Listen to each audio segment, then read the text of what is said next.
कहानी लालची सेठ और संत की सीख। एक समय की बात है, एक गांव में एक बहुत ही लालची सेठ रहता था। उसके पास अथाह धन था, लेकिन फिर भी वह हमेशा और अधिक पाने की होड़ में लगा रहता था। वह किसी को दान पुण्य नहीं करता था और न ही किसी गरीब की मदद करता था। उसका एकमात्र ध्येय धन संग्रह करना था। एक दिन उस गांव में एक पहुंचे हुए संत आए।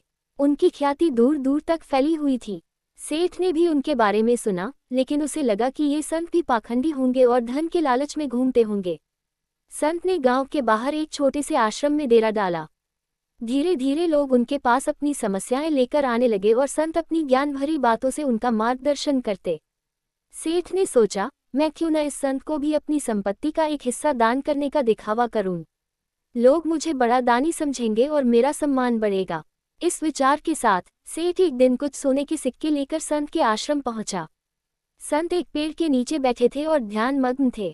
जब उन्होंने आंखें खोली तो सेठ ने बड़ी विनम्रता से कहा, महाराज, मैंने सुना है कि आप बहुत ज्ञानी हैं। मैं आपकी सेवा में कुछ भेंट लेकर आया हूँ। संत ने मुस्कुराते हुए सेठ की ओर देखा और कहा, पुत्र, तुम धन नहीं बल्कि अपने मन की शांति भेंट करो। सेठ समझ नहीं पाया। उसने सोचा कि शायद संत को और अधिक धन चाहिए। उसने कहा, महाराज, ये तो बस एक छोटी सी भेंट है। अगर आप चाहें तो मैं और अधिक ला सकता हूँ।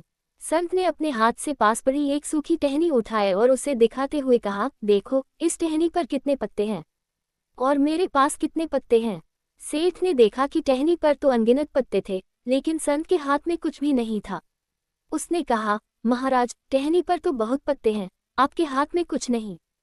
संत ने फिर मुस्कुराते हुए कहा, पुत्र, तुम अपनी संपत्ति को इन पत्तों की तरह इकट्ठा करते हो, लेकिन क्या तुमने कभी सोचा है कि जब ये टहनी सूख जाएगी तो ये पत्ते कहाँ जाएंगे? ये सब झड़ जाएंगे और टहनी अकेली रह जाएगी। हमारा जीवन भी इस टहनी की तरह है। हम धन संपत्ति को इन पत्तों की तरह इकट्ठा करते रहते हैं, लेकिन जब हमारा समय आएगा तो ये सब यही रह जाएंगे। हमारे साथ केवल हमारे अच्छे कर्म और मन की शांति जाएगी। सेठ को संत की बातें सुनकर गहरा सदमा पहुंचा। उसे अपनी गलती का एहसास हुआ। उसने संत से क्षमा मांगी और प्रण लिया कि वह अब से अपने धन का उपयोग परोपकार और सेवा में करेगा। धीरे धीरे सेठ के मन से लालच दूर हो गया और उसने अपने जीवन को सार्थक बना लिया।